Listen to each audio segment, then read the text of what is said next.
Bonjour Manouya, aujourd'hui je reçois TAV Chaumette qui vient nous parler d'un rendez-vous, le Café Mémoire, qui a lieu donc tous les premiers mardis de chaque mois. Donc tous les premiers mardis, on choisit un thème et on se réunit autour d'un café à bulle de saveur de 17h à 19h, 2 heures.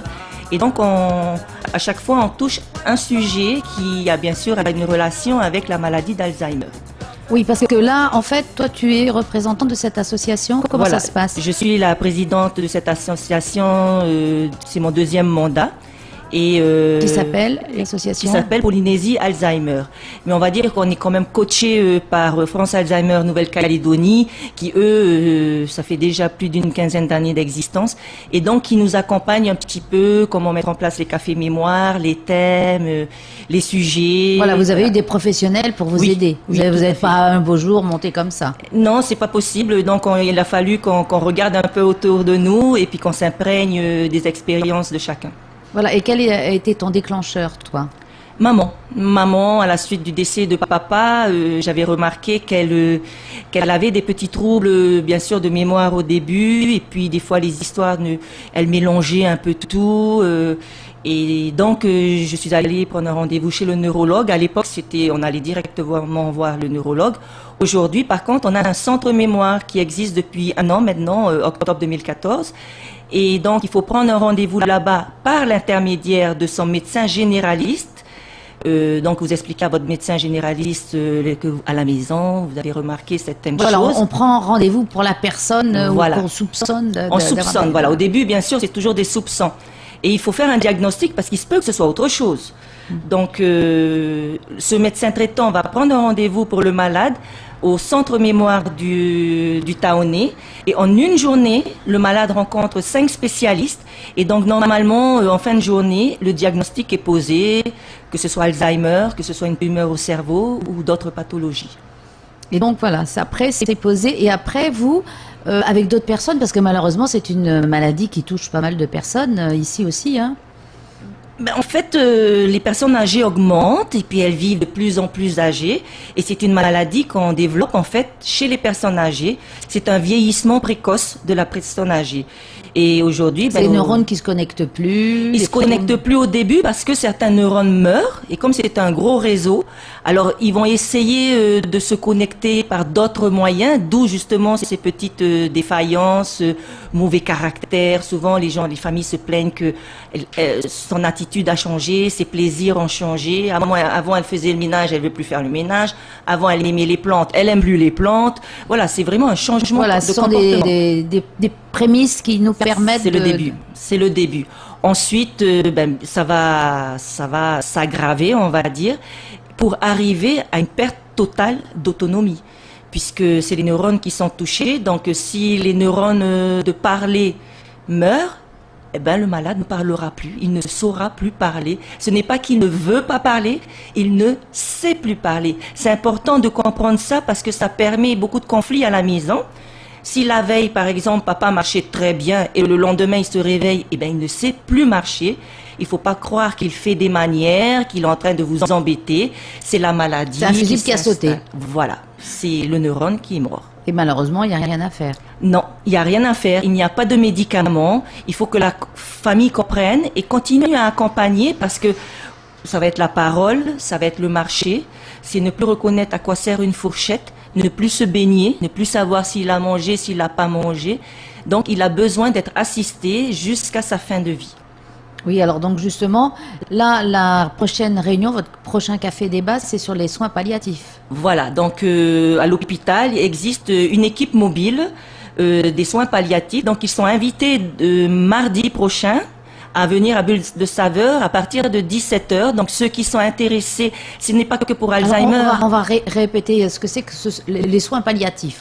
Alors, les soins palliatifs, on va dire que c'est pour expliquer facilement, c'est soulager la douleur physique du malade et également la souffrance psychologique du malade, ainsi que sociale et spirituelle, mais également de la famille qui accompagne ce malade. Oui, parce que c'est dur pour une famille d'accompagner. On souffre autant que la personne psychologiquement. Même autant. plus, parce que chez nous, l'Alzheimer, il ne sait pas qu'il a Alzheimer, il oublie. Oui.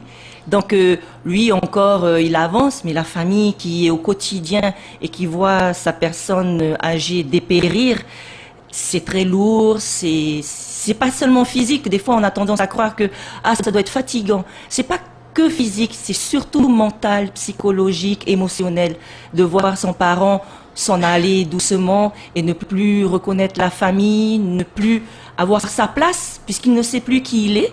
Ça peut bouleverser une famille. Et donc le fait d'être en association, ça vous aide?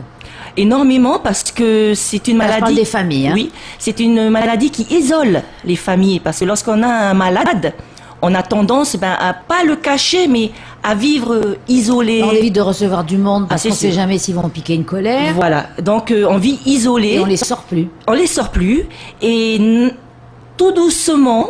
On se rend pas compte au début, hein, les familles aujourd'hui, au début, vivent leur vie, mais doucement, elle va se couper de tous leurs petits plaisirs sociaux pour s'isoler près de leur malade, et ça peut durer des années comme cela. Et est-ce qu'il y a des aides aussi de la part de l'État, du gouvernement? Parce que quand on s'occupe d'une personne à la maison, et on a de temps en temps besoin de souffler. Alors, sur le territoire, on va dire que grâce à l'association, on secoue un petit peu les cocotiers parce qu'on est quand même très, très en retard.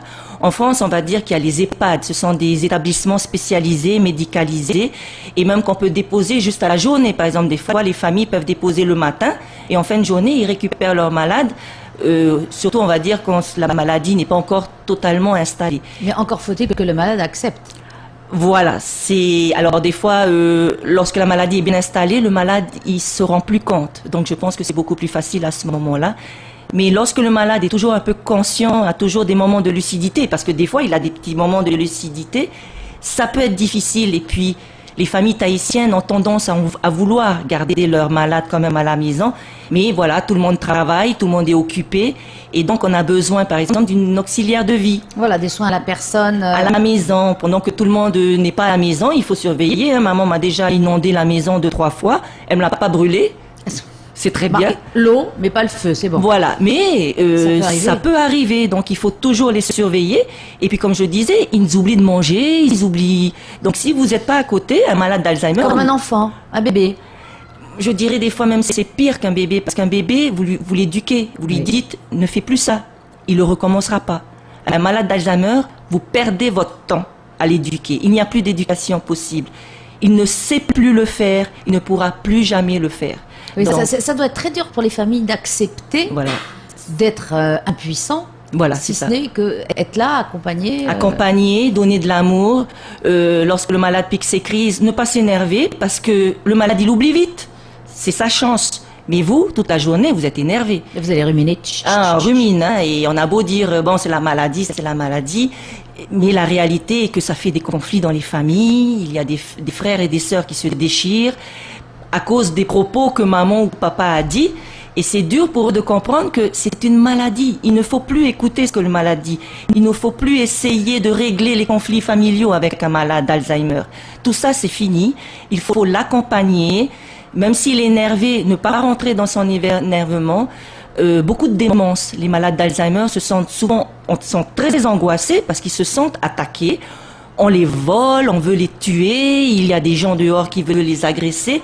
Donc il faut toujours les rassurer, trouver les mots justes. Les personnes aussi, parce que ils ont quand même certains repères avec certaines personnes. Donc avoir le mot juste pour pouvoir calmer. Après, ils oublient.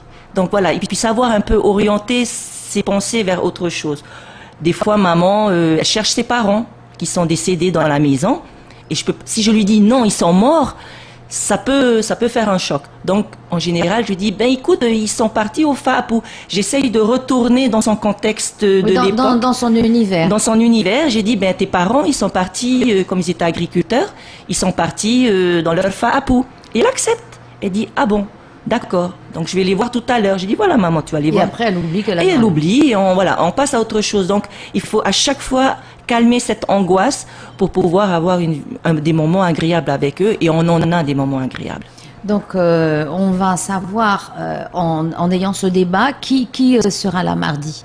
Alors mardi, nous avons invité ce qu'on appelle, donc c'est à l'hôpital du Taonnet, c'est une équipe mobile de soins palliatifs et d'accompagnement. Donc ils ne viennent pas remplacer le médecin traitant. Hein. Par exemple, si on a un cancer ou on est malade d'Alzheimer et qu'on est en fin de vie, le médecin traitant reste le médecin traitant. Mais par contre, ils aident, c'est une équipe avec un médecin, avec une infirmière, une psychologue, kinésithérapeute.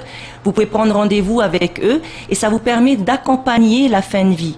Il y a la douleur aussi. Alors, s'accompagner à l'hôpital ou à la maison? Ça, venez demain, ils vous expliqueront tout dans les détails. Je veux pas, pour l'instant, leurs bureaux sont à l'hôpital. J'imagine qu'on peut prendre des rendez-vous à l'hôpital. Ils ont un numéro, il n'y a pas de souci. Mais je pense qu'il y a quelques soins qui doivent se passer à la maison, puisque nous, souvent, en fin de vie, on ramène nos malades à la maison. Et chez nous, on va dire que la douleur que les Alzheimer ont en fin de vie sont souvent les escarres. Eh oui. Les escarres parce qu'ils sont immobilisés, puisqu'ils ne savent plus marcher, ils ne savent plus utiliser leurs pieds, leurs mains. Donc ils se retrouvent dans un état, on va dire, végétatif, dans un lit médicalisé, et ils ne parlent plus, puisqu'ils perdent également toute cette partie déglutition et parler. Donc il n'y a plus de contact, on va dire, avec eux. On les entend un peu gémir de douleur à cause de ces escarres qu'ils ont dans le dos. Et voilà, c'est très dur, c'est très pénible. Donc on va se donner rendez-vous mardi. Voilà, c'est cela. Mardi, le mardi qui arrive, à 17h, Bulle de Saveur, ça se trouve à l'immeuble Le Billon, à Pirey. Donc de 17h à 19h, 2 petites heures où on peut discuter. Qui vont beaucoup apprendre. Ah oui. Ce n'est pas que pour les malades d'Alzheimer, les soins palliatifs. On va dire que c'est également pour les cancéreux en fin de vie et d'autres maladies. Voilà. Ben, merci TAV et j'espère que ta parole aura été entendue. Je vous remercie. Bonne journée.